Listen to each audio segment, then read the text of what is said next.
à tous, ravi de vous retrouver pour le flash de 10h sur la télévision du Burkina. En visite à Bobo Dioulasso, le président de l'Assemblée nationale était ce vendredi à Samandiény. Il était question pour Alassane Bala Kandé de constater l'état d'avancement des travaux de construction du barrage. Il se dit édifié par ce qui est déjà fait, même si pour lui, il reste beaucoup à faire pour que Samandiény soit une réalité. Alassane Bala Kandé s'est également rendu dans quelques champs pour voir l'évolution de la campagne agricole. Nous quittons Bobo Dioulasso pour l'est du Burkina, où la campagne agricole s'annonce prometteuse.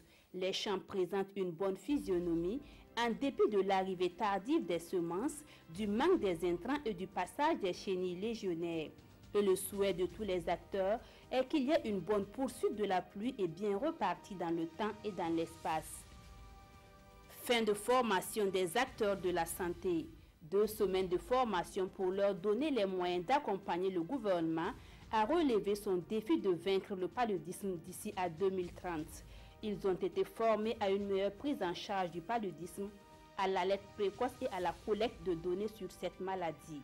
Le défi s'annonce difficile au premier semestre de 2018 car plus de 3 millions de Burkinabés ont été touchés par la maladie et 1075 décès ont été enregistrés.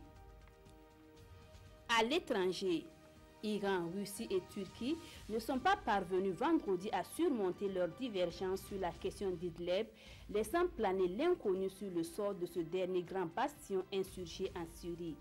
Réunis en sommet à Téhéran, les présidents de ces 3 pays devenus incontournables dans la crise syrienne sont néanmoins convenus de continuer à coopérer en vue de trouver une solution.